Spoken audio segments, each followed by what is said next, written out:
Two things are clear to me. One, we could have done this in open setting. And two, when you read the transcript, you will see that we're talking again about Hillary Clinton's emails, for heaven's sake, so I'm not sure we need to do this at all. But I'm trying to respect the institution and to answer questions in a respectful way. You'll see I did that in the transcript. You'll see that if you get a transcript of my return visit, which I think will be a week after next. And then this will be over.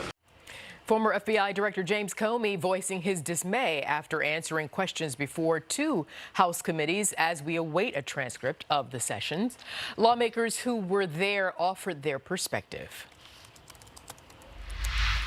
Director Comey is in there with two attorneys. The one that's from the Department of Justice has repeatedly, I would say at his gleeful acceptance, instructed that he will not be answering a great many questions that are clearly items at the core of our investigation. I see it a different way. I was there. I heard every question. I heard every answer. And I certainly know that, people were at the table. I was left with the impression that they were instructing him for the right reasons to either answer or not answer. Let's bring in Jason Nichols. He's a Democratic political analyst, and Jai Chabria is a former senior advisor to Ohio Governor John Kasich. Good to see both of you. And Jay, you're up first. Thanks. All right, so you saw just a moment ago Mr. Comey telling reporters that committee members did a lot of talking about Hillary Clinton emails. He seemed exasperated by that. Is there more to discover in this latest round of hearings? Well, look, I'm always amazed that when Comey's in the news, because remember, he was the villain to the left in the 2016 election, and then all of a sudden he became the defender of justice. Look, my posture on this is you've got to be very careful of James Comey and putting all your eggs in the James Comey basket.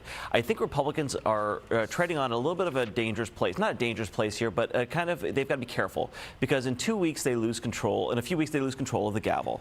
And bringing James Comey back, he's a lot of things, but he's also a very, very skilled individual, and he clearly didn't give them the answers they wanted yesterday, and I don't know why they would give it to him again in 2 weeks when they call him back. But is there more to be discovered? I don't know that you're going to get more by bringing Comey back. I see your point. All right, so Jason, listen, you just saw Congressman Darrell Issa of California. He's saying, look, he and other Republicans, they weren't happy with Mr. Comey's level of cooperation.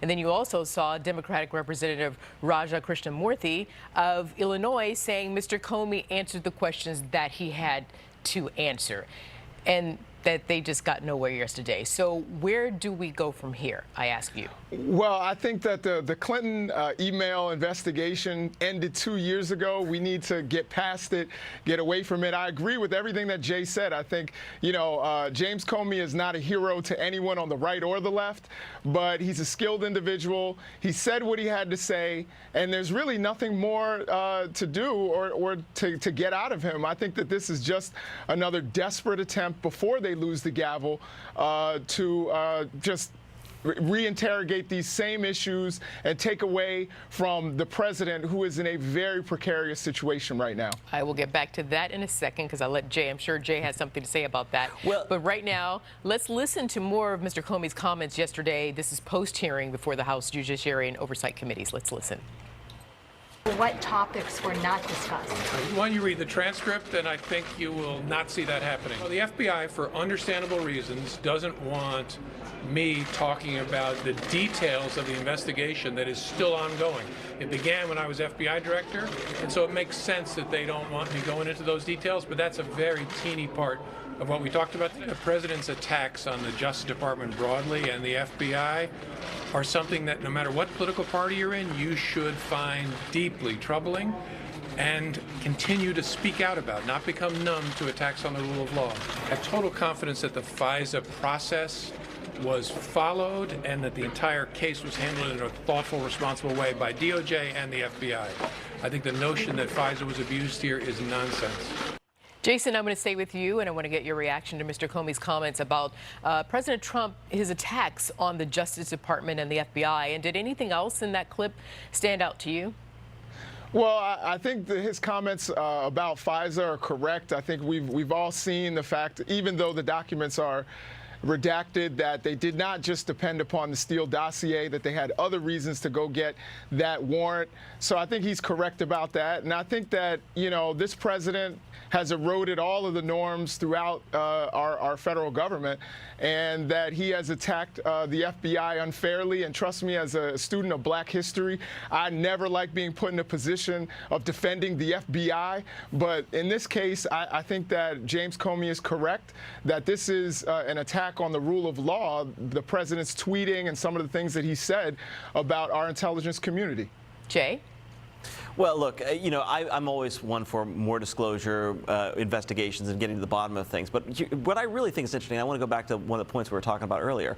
In a few weeks, the Democrats are going to control the gavel in the same committee. And at that point, there are going to be investigations like crazy. And that's what we're going to be debating, what Jason and I are going to be debating on the show in a few weeks. And at that point, the question is going to be, are the Democrats going to overreach? Are they going to overreach because 2020 is looming large, and they've got their base to appeal to? And are they going to go straight to impeachment? That's what I'm going to be looking for as the new year turns. No doubt both parties will be in a conundrum in that regard. Don't you agree, Jason? I do. I don't think we're going to overreach in terms of seeking impeachment. I think that if details keep coming out that people are breaking the law and individual one is involved, then I think we're going to take appropriate action. So I think that's what you're going to see in the coming months. Jay, I want to go back to something Jason said a second ago. He said, listen, that some Democrats, as he just pointed out, saying that this is all merely a way to distract from and undermine Mueller's Russia probe. How do you see it? Well, look, I think there are questions on both sides, and I think there's, look, here in Middle America, we think everyone tries to distract from everything. So is there an element of that? Absolutely. There's no doubt about it, but I do think that there are people that are trying to figure out what's going on. The right does it, the left does it, and that's just the way D.C. is at this point. It's all a distraction. People have real things that they need to deal with. They've got GMs closing plants. Christmas is around the corner. Those are the things that people will care about, and I'm hoping that Congress at some point gets back to those kinds of things, because, yeah, these are distractions. And you make a point, you know, and I want to point out just to when you were speaking, Jay, I mean, myself included, I think we all sort of chuckled at the distractions being the norm in Washington. But to your point, you know, Middle America, average Americans, regular hardworking folks, they don't want distractions. They just want the truth. Jason. No, I think that's true. And one thing I do want to say is that we here in the D.C. area are also average Americans as well. So a lot of times they try to make us seem like we're a little bit different. But I agree that Americans want the truth. This is why we don't want the Mueller investigation shut down. People want to see where this leads, how high up this leads, where this is going, and want to know who's compromised and who isn't. So this is all that Americans on both sides of the aisle want. Jason, I was not talking about the regular folks in D.C. I'm talking about them, of course, not you. You're inside politics, deep inside of it, where you don't count in that regard. But Jason, you're not regular. Okay, y'all will debate that after we are done with the segment. Regular Americans do. This is it for now. Jason, Nichols and Jai Chabria, thank you so much. Thanks, guys. Thank you. Thanks, Jai. Thanks, Arthel. Take care. And we're going to have more on what's happening at the White House today. The news that Chief of Staff John